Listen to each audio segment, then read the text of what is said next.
How's things been after the last few weeks? Disappointing one? Yeah, obviously it's a difficult time for everybody. New manager came in and first two results were great, and I think as a squad you think, right, this is the turning point and we're going to kick on now, and unfortunately that hasn't been the case. Conceded too many goals recently and obviously not done as well as we can do at the opposite end of the pitch. So yeah, it's not been a great time, but we go into the game tomorrow knowing that we need to get something from the game. We need to obviously stamp our authority on the match. We can't afford to sit off them. We know how dangerous they are on the break, so we need to get about them and pick a result up from somewhere, and hopefully that'll kickstart our season. Is it a case that those two wins when we first came in sort of just masked the sort of issues that we're having and are still having? I don't know. I think there's fine lines in football. I think obviously when you're down there where we are, it just seems that the littlest of slip-ups or somebody might lose a man and you get punished. And obviously when you're up the top of the table, sometimes you get away with them little mistakes. So now there is fine lines. I wouldn't say that them first two results masked over anything. All season it's not been good enough. We know that as a squad that we're capable of a lot better. There's a lot of the still in there who were involved last season and the season before when we were very successful. So it's just getting a bit of that confidence back, I think. There's a lot of young lads still in that team who aren't used to maybe being in the situation that we're in at the minute. And it's up to us senior lads to galvanise the squad and get round them. And because we've had experience through our careers, I have personally, have been in relegation scraps, and you want to obviously help these young lads through that and lead by example if possible. And hard work is the key. We need to really show how much it means to us and how much it means to the club to get out of this situation. What are your relegation experiences? Well, touch wood, I've not actually been relegated, so I'd like to keep it that way. But no, I've been in a couple of scraps through my time in England, but luckily we got out of them. And which clubs? Bradford, we were down there, which big club. Should never have been in that boat, but I remember going 2 or 3 games towards the end of the season and it was touch and go, and we managed to get out of that situation. Notts County, which actually I was with the manager now, we were in the same team down at Notts County. We were struggling a lot of the time down the bottom of the league, but we managed to, I think we finished mid-table in the end. And the way you do it is by sticking together, hard work. Obviously from the outside you get written off and you expect, oh, well, they're going to get beat again. But as a squad and as a club, you need to stay together, and hard work will hold of it. When you see the position that you finished last season, and especially the way you finished last season, did you ever think when this season kicked off, you'd be where you are, that you would fall quite so low? No, I don't think anybody could have even imagined how this season's panned out, to be honest. Over the last, I've only been here nearly 3 seasons, but over that period, the success we had on the pitch, and I think when you are up there, a lot of teams give you a little bit of respect, so they might sit off you thinking you're going to punish them. Whereas when you're low on confidence or you're down near the bottom, teams sense there's an opportunity there to try and capitalise on it, and that's one thing that we're going to have to deal with. It's a different pressure to when you're at the top of the league and you can go and play your free-flowing football and express yourself. Sometimes it's about digging in and showing a bit of character and getting about players. And if that's what it takes, obviously you'd all like to go out there and play some pretty stuff and score 3 or 4 goals. But if it takes a 1-0 scrappy effort where you have to get stuck in, that's what we're going to have to do. When you did have these experiences in the past, you say hard work sees you through, but when confidence is low, it must be hard to sort of to build that back again. That must be the key point that keeps you going towards victories, so the confidence comes back.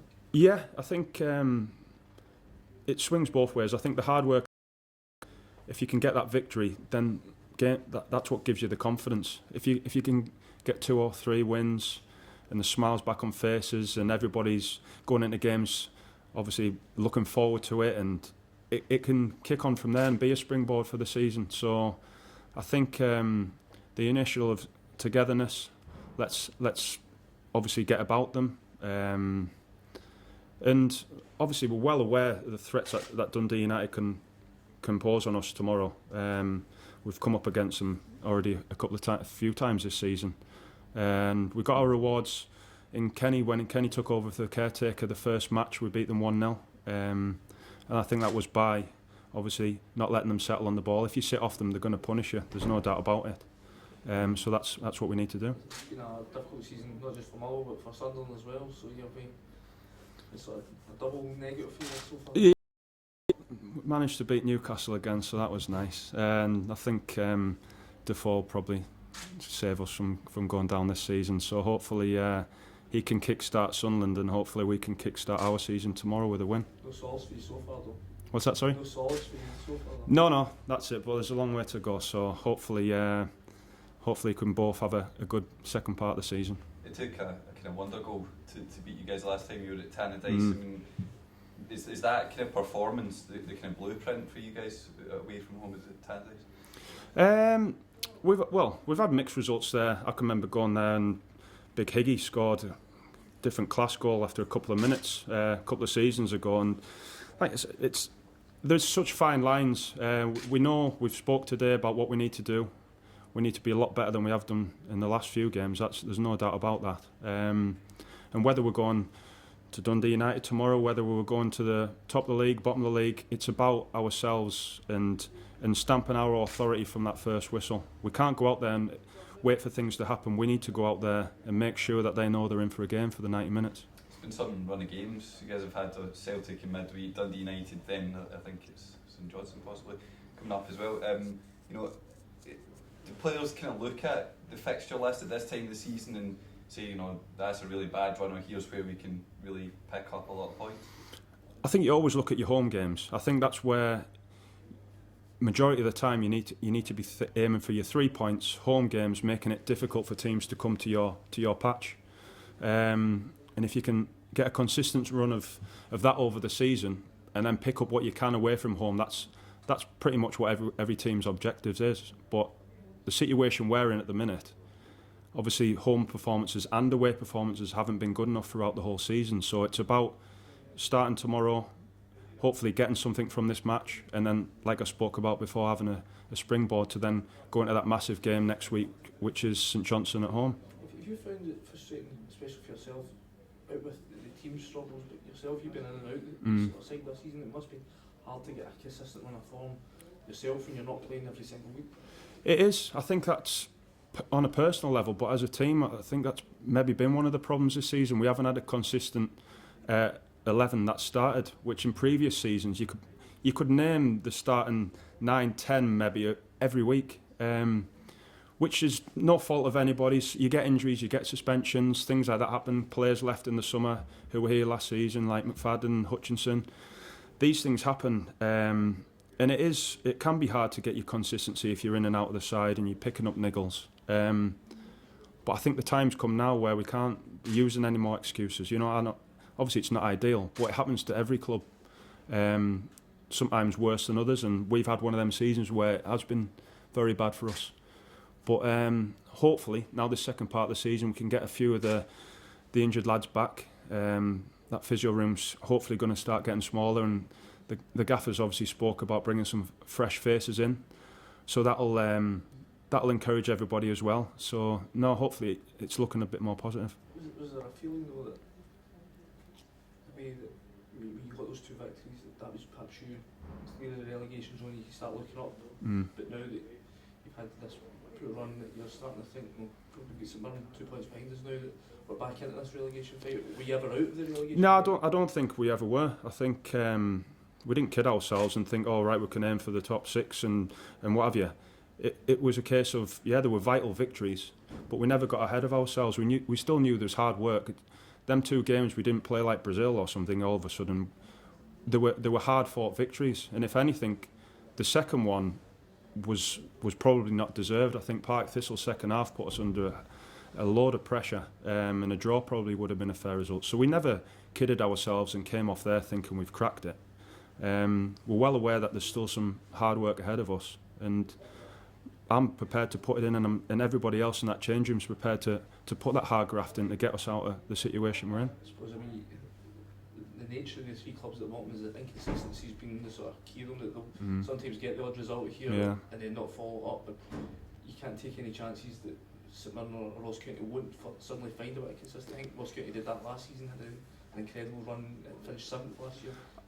You want to guard against that happening again. You do, but I think you've just got to look after yourself. I think if we take care of our results, it doesn't matter what the other two do. We've still got to play them. So I think we've got Ross County away coming up in a few weeks' time, which will be a huge game again. So it's all in our own hands. If we were bottom of the league and adrift, then we're worrying on other people's results, but we're not. We're still outside of that zone, and it's something that we need to focus on ourselves and make sure we get our own results on the pitch. Perfect. Good man. All right, lads. Cheers, Simon. Cheers.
Team news, please. Team news, yeah. We are no fresh injuries from the other night, and one or two of those that were in or have improved greatly. So I'm not going to reveal too much to you, unfortunately. But people like Keith Lasley is a few days further ahead, and Stevie Hamill has gone and had an operation today, so a little procedure which will greatly enhance his chance of being back within probably 4 weeks. So it's not knowing where we're going with him and trying to manage it. We've now seen a specialist with it who's advised that he goes down and has this procedure, which for him gives him a way out. There's light at the end of the tunnel for him. Couple of suspensions as well, I think. Mark O'Brien will be suspended. Yeah. In terms of having these experienced guys out, are they the type of players that, consider the position you're in, you could really do with having back? Yeah, as many bodies as possible. Yeah. So people like Mark O'Brien and Henry Kiyama is frustrating, but you've not got them. So plan towards being without them for that period, and so that's what management's about, isn't it? And managing the group that you can, and it gives the chance for somebody else to come in and stake a claim. And as I said, whether it's a young boy or whether it's another experienced one coming in, then they've got to be ready to take it. It's been a difficult few weeks for you, with the results going against you. After the positive start that you had, were you ever fooled in any way to thinking that the team was on the way out of its current predicament? No, not at all. No, because you look at the fixtures that were coming up, and we're going through a tough period of fixtures. We were playing 3 out of the top 4, as was at the time going into that period, and we knew that it would be a big challenge. So we picked up the points early doors in the first 2 games, which was the best you could hope for, and then hopefully that momentum to take you into the next few games. We've taken a couple of body blows, but all you can do is work through those periods and make sure that when we come out the other side, we're better for it. And you've got to be creating chances. You've got to be stopping goals at the other end. And these last few games haven't been good enough in that respect. When we spoke to Simon there, he was telling us that he'd been in a few relegation scraps in his time, but a good omen for you. He's never actually went through the pain of it. He said, I think it was not counting with yourself, that you managed to stay up after a difficult period. What sort of lessons have you got from your own career that sort of tell you what needs to be done in order to avoid that? You do. You draw on all your experiences, and as a manager, I was managing Scunthorpe when we were in the Championship, competing against teams with far superior budgets, and you were going into every game, looking at fixtures, and thinking, well, how are you going to compete against them at times? But you do. You find a way of winning games. You find a way. You draw on that fact that it's a motivator. You're going up against bigger clubs and people are writing you off, and you use that. And for me, it's reminders of players that you can go and beat these teams. You can. I used an analogy this morning that the last year, it was depression when they got beaten by Albion Rovers and then got beaten by Celtic. Was it 5-0, I believe, and everything was on a slippery slope. They then went on a run of 7 games where they won the next 7, and it can turn like that. It can turn very, very quickly, and believing in yourselves and working hard, you'll get through it. When Stuart left the club, he said that he felt some fresh blood coming in would perhaps be the answer, but are the problems in terms of where you're lying, are they deeper than that? Is there bigger things to be solved than just a new manager coming in? Well, I think there's when a manager comes in and he has a good look at the club and how it's working from top to bottom, you feel as though you can go and make changes, not just maybe on the playing staff, but in other areas, and that takes time, and to get it the way that you should be building year on year to try, and you should always be looking at bettering yourself. So even when you're going through periods of success, and I look at Sir Alex Ferguson at Manchester United, he was forever trying to improve what he'd got, even though he was winning titles, and that's a key thing, that you don't stand still. because the others are all already trying to catch up. They're already, they're trying to get the next best things, and we're doing that. We're doing that, and it's not just the playing side. We're looking at all areas. You brought in Stephen Pearson there along the week. Is there any other movements behind? Yeah, I was hoping that something could be finalised today. I can't say the name or where the details of it, but I'm hoping to be very close, and that I now doubt it will be done in time for tomorrow. But all being well, we can do a bit of business. In terms of the last week of the window, do you see it being a busy period the last week? Yeah, I said last week that I think things. It's strange how it goes, but I can understand why it does. That clubs are manoeuvring people about. They get their own players in first before they then start, allowing you to access to their players, and then all of a sudden a crescendo at the end, and everyone's wearing yellow ties on deadline day, and that's the glamour of it now, isn't it? It's being built up by you guys as a pivotal day, and it's all right. It's great for the armchair fan and for everyone to be watching this. At times it can be stressful for managers and coaches and players alike, because they want to know where they are. That's not too glamorous in our office, I can tell you that.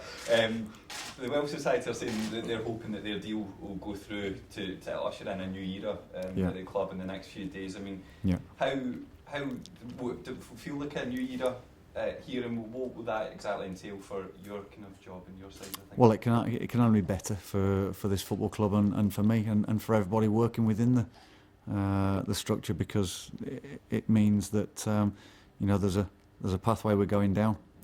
We know that that's secure when it is finally signed, and everyone can work together to go down that route.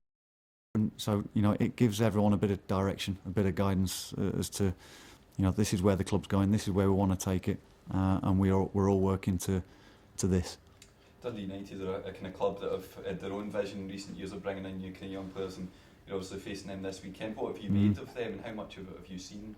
Well, they've been very, very well. They have built, and they are being very, very successful with it, and they're bringing players in that are young, that are hungry, that want to progress their careers, and Dundee United are giving them a platform to go and do that. And the likes of Mackay Stevens, who has now got his move, and an Armstrong who's being courted by many clubs in England, to name just two, are it shows that what they're doing is they're doing right at the moment, and that's where maybe where we want to be, and you've got to look up to teams, you've got to look up to other clubs and strive to be there, and it's got to fit your finances, your model. But I think you can have your own identity in going in that way as well. I was going to ask how similar or otherwise it is kind of Dundee United's model to something that you would want to see. Yeah, possibly very similar, because it's they are having success with it, and everyone craves success, and we've got to make sure that it fits within the budgets, within the finances that this club can go and afford. But it's got to be a way that they've given a pathway to young players, and those young players are now repaying that with performances. Is the speculation over the guys you mentioned there, does that play at your hands a wee bit, or perhaps to maybe distracted ahead of the game? I don't know. I know it's difficult, I suppose, for someone like Gary Mackay Stevens, who has now got his move to Celtic, and he knows he's going there in May. I'm sure it's not bothered him one bit, and there's not anything in his mind that he obviously wouldn't want to get a major injury or anything like that, but he's just enjoying his football by the looks of it. But again, there is a danger, I suppose, when you do sign a pre-contract and you have got one foot in both camps, that it may distract you. I'm sure people have been through this with the player, but it's like anybody, really, isn't it? Everyone's trying to get themselves into a position of the next move, and you've got to put that to one side. How would you deal with that if you're a position or a player, especially United at the top end of the table? They're hoping to push Celtic in terms of the title. Yeah. If you had a guy going to one of your direct rivals, I mean, how would you as a manager deal with that? Well, you talk about experience, and I was in that position myself as a player. That there was speculation to go from Notts County into Queen's Park Rangers, and it does play on your mind, and it does affect you a little bit, and you know, experience gets you over that. But again, I can't speak for how Jackie McNamara has dealt with that, but he seems to be playing okay, and so I fully expect him to play tomorrow and him to be a threat. When you had that situation, you mentioned things about injuries. Did that cross your mind? Were you going into challenges half? I would like to think not, but you know, you sat at home and you're thinking, I've got a game tomorrow, but I know that, you know, there may be a deal in place for me. I hope I don't get injured. Yeah, you have to put it to the back of your mind. Perfect. Good man. All right. Thank you very much. Cheers. Thank you.